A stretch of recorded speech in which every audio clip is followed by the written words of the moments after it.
here?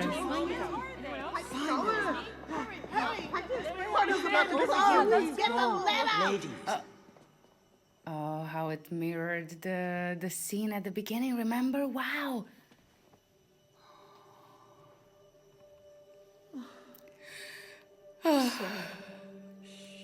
Finally, ladies. To apologize. Right. I'm your mother.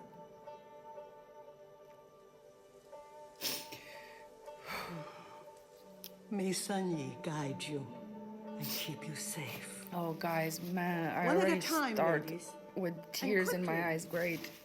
Oh, That's it? Mei Mei's keeping the panda? It's her life. Now move. huh. And the pandas have a place to rest here. It looks much more peaceful than the first time around, eh? Beautiful. Oh god, I just realized that I forgot to change my lights from green to red. Well, now you know that before this I filmed Encanto. Anyways, I'm too lazy to change it. I'm already filming, so fuck this. So here we are, a perfect full circle moment, right? Because remember how the aunties relentlessly share their opinions about, you know, how she looked, who she took after, all of that. Well, forget that. Because this time, those voices aren't there to dictate her identity. No. Now they're just happy that she and her mother have found their way back to them. The shift is subtle, but is everything, and is also the reason why I love my job. Seeing these moments in real life, like not in a magical bamboo forest, but during a therapy session, is quite magical. This is no longer about control or expectations, it's about presence, plain and simple. And then there's Wu, who has always been the central force of power in the family. This time, she doesn't reach for Mei first, she reaches for Ming, you know, like her daughter. And instead of being the cold, distant authority figure, she does something shockingly simple yet profound. She hugs Ming. This is the first time we've seen Ming truly let go, physically expressing her sadness through tears that are not anger-induced. That alone is massive. She spent her entire life suppressing her emotions, remember, controlling every possible variable, and now she's finally allowing herself to be held, to be emotionally contained in a moment of raw vulnerability. It's not just a moment of comfort, okay? It's an undoing of years of repression. And then there's Wu's response that fills my little heart with joy. She says, there's nothing to apologize for. I'm your mother. So much yes. It's one of those sentences packed with layers of meaning. I mean, this is where we can see the difference between Ming's side of the family and Jin. Jin, even though he doesn't speak that often, was able to launch himself into a bit of a speech to encourage and teach Mei. In Ming's family, it seems that the type of vocabulary needed to express complex or nuanced emotions might be lacking. Therefore, the words used are minimal. The way I see it, Wu is saying that Ming never needed to carry this guilt in the first place, and that she's sorry she placed it on her to begin with. That the love between them was always there, even if it was buried beneath control and fear. It can also be a gentle way of acknowledging that she failed to show up as the mother Ming needed, that perhaps if she'd had the chance, she might make different choices. But nevertheless, this is her imperfect way of making amends. And I particularly love it because very often in movies, especially cartoons, there are moments when characters start these incredibly deep monologues and all of a sudden seem to possess the wisdom of hundreds of generations, even though they were used as a comedic relief just 5 minutes ago. That is highly unrealistic, and I love that Turning Red instead keeps it 100%, because there's a lot left unsaid here. There's a lot of imperfection, there's a lot left to heal, to acknowledge, to argue about, but that's the beauty of it. This moment marks the beginning of the healing process, not its completion. And to be honest, not everyone has the vocabulary to spell out their regrets, but love can still be communicated in other ways if we're willing to listen. This moment also marks Wu's transformation, not just in how she treats Ming, but in how she now approaches Mei. For the first time, her expression softens when she looks at her granddaughter, and for the first time, her expression doesn't scare the living shit out of me. There's no judgment, no cold evaluation, just a blessing. It's almost a passing of the torch somehow. The implicit message here is you are free to make your own choices from now on. So this isn't just May's victory, I would say, is the first time an elder in the family has actively supported change instead of resisting it. Please acknowledge the huge progress there. And that shift is clear when the aunties prepare to walk through the mirror. There's no coercion, no warnings about what might happen if they don't go through it. One of them even protests, saying, so that's it, May gets to keep her panda. But another responds simply with, it's her life. Now, of course, the vast majority of absolutely normal people would look at that brief exchange and perhaps chuckle. But I look at that line and I see how it represents the moment the cycle of generational trauma is truly broken. Because hear me out, okay? Now, choice exists. I know, right? Unbelievable. Exactly the way San Yi, their ancestor, intended. No one is being forced to repress who they are, and no one is being forced to embrace it either. The older generation is still choosing to let go of their pandas, but this time it's a decision made without fear, and it's an individual decision. It's a choice, and that's why the process looks so different. The first time May tried to separate from her panda, it was agonizing. It felt like she was being ripped apart. I mean, it made me bawl my eyes out for the love of whatever higher power you believe in. But now, when Ming and the others step through that mirror, there's peace. The pandas don't resist this time. They seem happy. They seem content, at least, to go get some well-deserved rest in their bamboo reservation. Because this time the separation isn't an act of self-rejection, it's an act of self-acceptance, and most importantly, it's a choice. The older generation isn't erasing a part of themselves out of shame or pressure. They're simply making a choice that aligns with who they are. And that's what real healing looks like, by the way. It's not about forcing everyone to be the same. It's about making space for difference, for individual paths, and for new ways of being. It's not like their pandas don't exist anymore. It's just that different paths lead to different rules. Their pandas might represent something very different for them compared to what it represents for May. And I love that the writers made the decision to separate them from the pandas, because it's almost like a confirmation that there's no right or wrong choice when it comes to what you want to do with those parts of yourself, as long as it's your choice. Wow, that's pretty impressive. Go ahead. It's okay.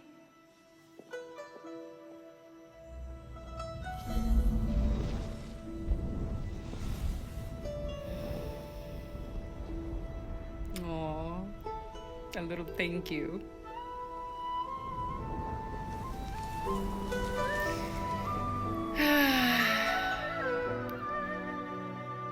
No.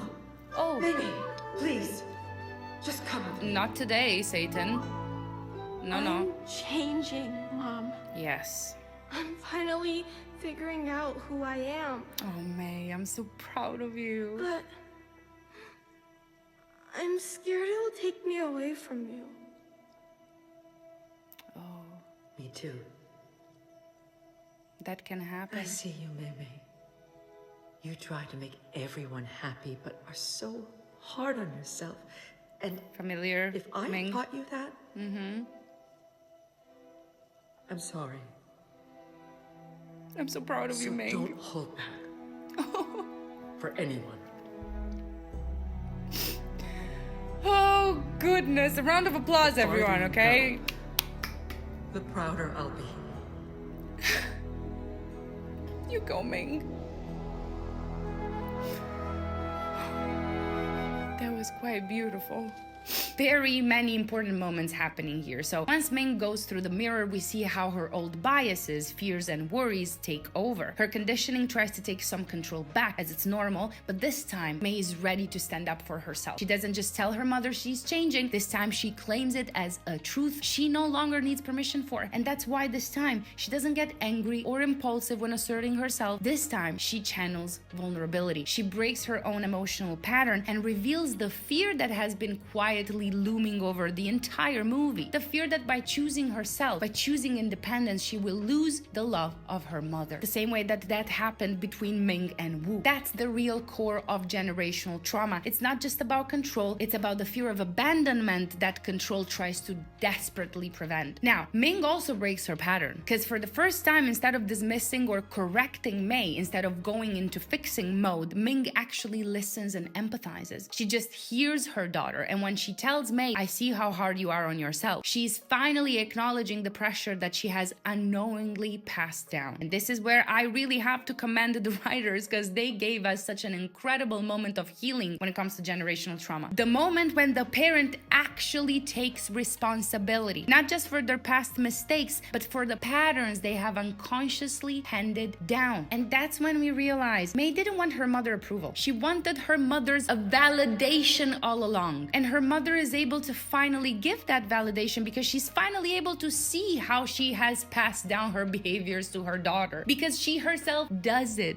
She's just finally ready to admit it. So when she stops trying to pretend her daughter's behaviors exist in a vacuum and doesn't know where she got it from, that's when she's able to stop focusing on defending herself and instead switch to hold herself accountable. Because here's the truth. You're human. As a parent, as a child, as a partner, or as a sibling, whatever role you have, it doesn't matter. You're still a human and you will make mistakes. I don't care who you are. The point is not for you to never make mistakes, though. The point is to make sure that even when you unconsciously make mistakes, you recognize the importance of intent versus impact. And when the impact doesn't match your intent, apologizing is vital to facilitate healing. That's what usually misses a lot when it comes to healing generational trauma and depicting it. Unfortunately, the child can initiate it, sure, but it needs the other party to take accountability over their mistakes, or more accurately, to take responsibility for the impact they caused for that healing to actually happen. It's like accidentally stepping on someone's foot and refusing to apologize because you intended to walk straight, you know? You see how it becomes ridiculous when we put it in other contexts? Now, we get to the most powerful line in the entire movie. Ming saying, "Don't hold back for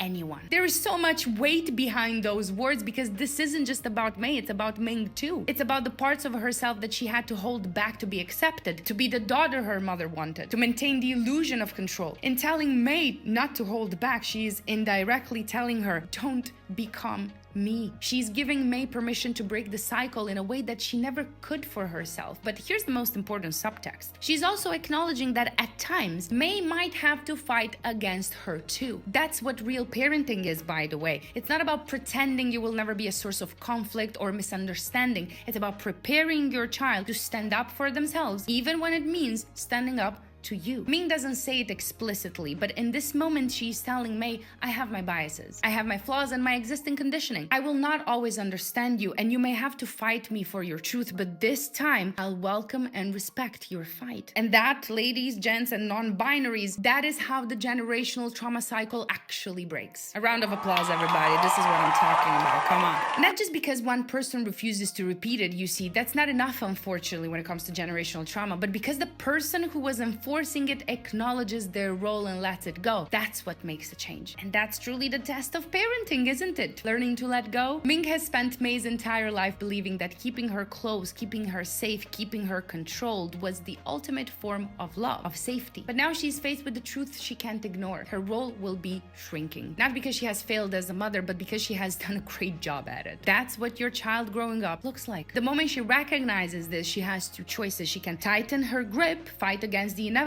and risk pushing May away entirely, or she can accept that love is not measured by proximity, that May's independence is not a rejection of her, but a natural evolution of their relationship. And that's what makes this moment so profound. She's finally learning that parenting isn't about keeping your child tethered to you, it's about preparing them to walk away with confidence, knowing they're loved no matter how far they go, and learning to balance the continuous worry and panic you will feel as a parent. Letting go doesn't mean losing them or be in a constant state of anxiety. It means trusting that what you've built together is strong enough to withstand the distance. Oh, goodness. Oh, hello, ancestor. I'm not going to regret this. Am I? I mean, I don't know. You're really walking uncharted territory. So, you see, it will be up to you to figure out rules, boundaries, the pros, the cons, the beauty of it.